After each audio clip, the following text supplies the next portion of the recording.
కృష్ణుడు నెమలి పింఛం ఎందుకు ధరిస్తాడు? కృష్ణయ్యకి వేణు అంటే ఎందుకు అంత ఇష్టం? మరి చిన్ని కృష్ణయ్యకి వెన్నముద్ద అంటే ఎందుకు అంతటి ప్రీతి? కృష్ణుడికి గోవులంటే ఎందుకు అంత మక్కువ? వీటిలో దేనిని చూసినా మనకు ఆ కృష్ణయ్యే గుర్తుకు వస్తాడు. ఇవి అంటే ఎందుకంత ఇష్టం కృష్ణయ్యకి? ఏదో కారణం ఉండే ఉంటుంది కదా. అది తెలుసుకునే ప్రయత్నం ఇప్పుడు చేద్దాం. మన అందరికీ ఎంతో ఇష్టడు ఆ శ్రీకృష్ణుడు. కృష్ణ పరమాత్మ అంటే ఇష్టపడని వారు ఎవరు ఉంటారు చెప్పండి?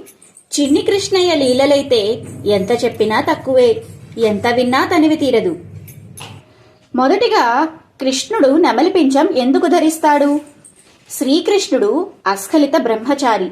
కృష్ణుడు ఏమిటి, బ్రహ్మచారి ఏమిటి? అంతమంది భార్యలు ఉన్నవాడు బ్రహ్మచారి ఎలా అయ్యాడు అని చాలా మందికి సందేహం. శ్రీకృష్ణ పరమాత్మ గురించి అంత లోతుగా అర్థం చేసుకునే పరిజ్ఞానం లేని వారికి వచ్చే సందేహం అది. శ్రీకృష్ణుడు రతిక్రీడయందు ఇంద్రియ స్ఖలనం చేయకుండా క్రీడించాడని భాగవతంలో చెప్పబడింది. సరే, మరి నెమలి పింఛం ఎందుకు ధరించాడు? సాధారణంగా సంతానం కావాలంటే స్త్రీ పురుషుల సంభోగం జరగాలి. కాని నెమలి విషయంలో అలా కాదు. ఆకాశంలో మేఘాలు ఆవరించి ఉరుములు వస్తే దానికి పట్టరాని ఆనందం వస్తుంది. పించాలు కేవలం మగనెమలికే ఉంటాయి. నృత్యం చేసేది మగనెమలే. ఇప్పుడు ఆకాశంలో మేఘాలకు పరవశించిన మగనెమలి నాట్యం చేస్తూ ఉండగా ఆ నెమలి కంటిలో నుండి నీళ్లు బయటకు వస్తాయి. ఆడనెమలి దాని చుట్టూ తిరుగుతూ ఆ నీటిని త్రాగుతుంది. వెంటనే అది గర్భం ధరిస్తుంది. అంటే పరవశంతో నాట్యం చేస్తున్న నెమలి కంటి వెంట వచ్చిన నీటిని తాగడం ద్వారా గర్భాధారణ జరిగింది ఆడనెమలికి. అంటే అస్ఖలిత బ్రహ్మచర్యంలో ఉండేది ఈ నెమలి మాత్రమే. ఇందులోనే దాగి ఉంది అసలు రహస్యం. శ్రీకృష్ణుడు నేను అస్ఖలిత బ్రహ్మచారిని అనే విషయం చాటి చెప్పడానికే నెమలి పింఛం ఎల్లప్పుడూ శిరస్సు యందు ధరించేవాడు. ఎంతటి అంతరార్థమో కదా కృష్ణుని పని వెనుక. ఇప్పుడు శ్రీకృష్ణుడికి వేణు అంటే ఎందుకు అంత ప్రీతి అనే విషయం గురించి తెలుసుకుందాం. శ్రీకృష్ణుడు మురళీధరుడు. ఆయన చేతి యందు ఎల్లప్పుడూ ఉండేది వేణువు. దీనిని గురించి ఒక కథ రూపంలో తెలుసుకుందాం. మనలాగే రాధకు కూడా ఒకనాడు అనుమానం వచ్చిందట. కృష్ణుడు ఎందుకు ఎల్లప్పుడూ వేణువును విడిచిపెట్టడు? అసలు ఏముంది ఆ వేణువులో?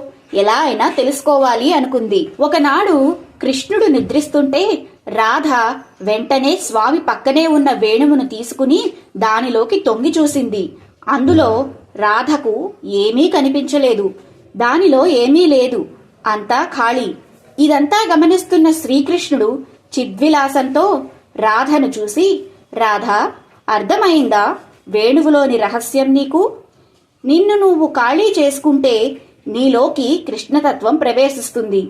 నిన్ను నువ్వు అనవసరమైన విషయాలతో నింపేసుకుంటే ఇక నాకు చోటేది అన్నాడు. భౌతికంగా చూస్తే మన వెన్నుముక వేణువు, దానిలోని రంధ్రాలు యోగ చక్రాలకు ప్రతీకలు.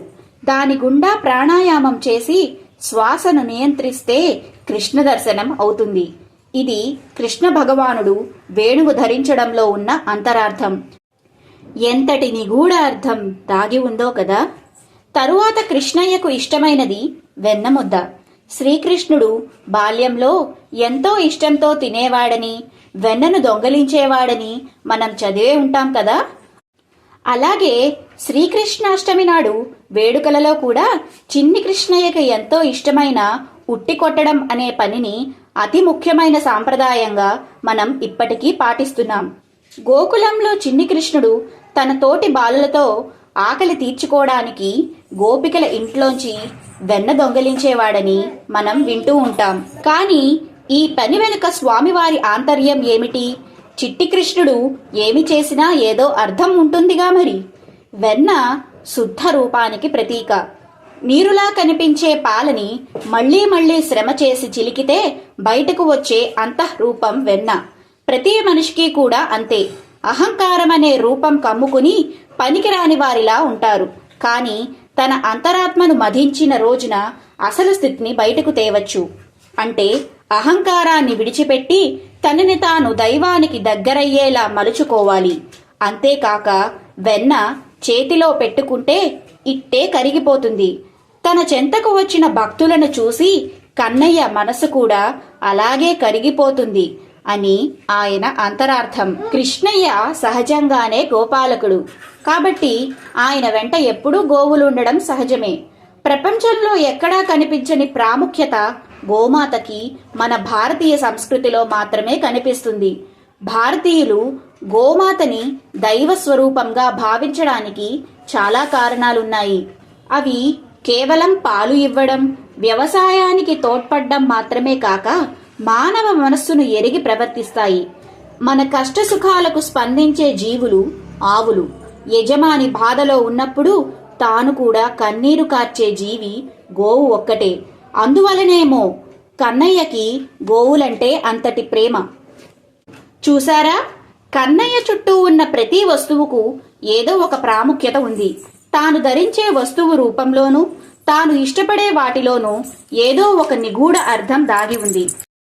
అలాగే తన పనులతో మానవాళికి మార్గనిర్దేశం చేసి తన వైపుగా నడవమని సందేశం ఇస్తాడు కృష్ణ పరమాత్మ.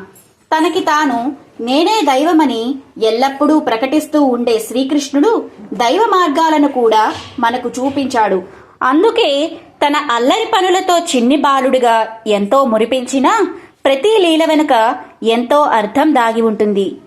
అందుకే కదా కన్నయ్యని ఇష్టపడని వారంటూ ఎవ్వరూ ఉండరు. శ్రీకృష్ణుడు అందరికీ ఇష్టుడే. తన మార్గనిర్దేశాలతో అర్జునుడి వెనుక వెన్నుదన్నుగా నిలిచాడు.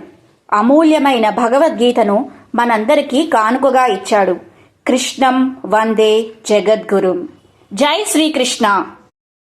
సో ఈ విషయాలన్నీ మీకు నచ్చాయా?